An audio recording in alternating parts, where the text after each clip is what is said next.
Okay, next thing we're gonna learn is what are pawns. So pawns are actors that can be controlled either by a human player or CPU. So basically any characters that we see moving around and being controlled in the game, those are pawns, okay?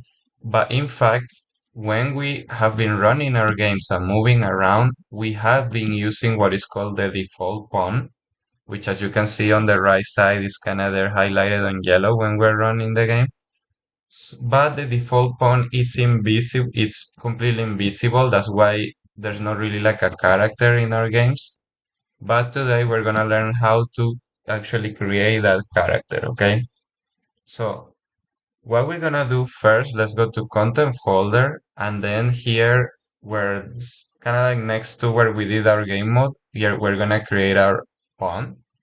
But before we do that, let's actually go on to add feature or content pack, and then let's go ahead on content and add the starter content.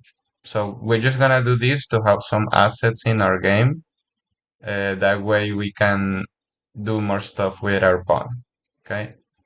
Okay. So now that you imported that starter content, now let's create our pawn. So you're gonna go ahead and right click, and then you are gonna go on blueprint class.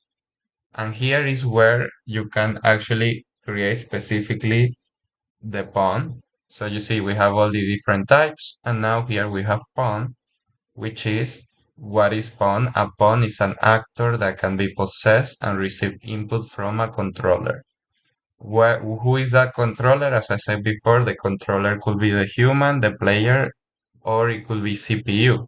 We could do some scripts to have the pawns move automatically. So let's go ahead and choose pawn. Let's call it my pawn. Okay, double click on that. And now here is where we have our pawn going on. So on this left side, this tab right here is very important. This is the components tab. Basically, every component that is composing our pawn is gonna be found here. And right now it's just basically empty. We just have like this default thing that it cannot really be removed. But then let's add some more stuff so our pawn can have a little bit more of an identity. Okay, so let's go on add and let's go ahead and add a static mesh component. Okay, in this way we can the pawn can have at least like some sort of physical body.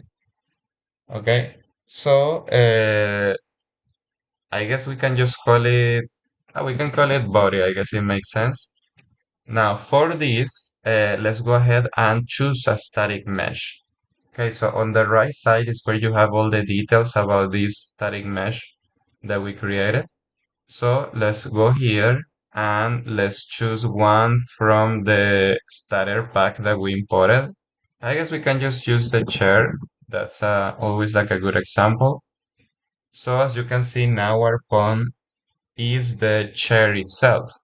So in this way, we have created a pawn with at least some sort of static mesh component that can give it like a body, like an identity.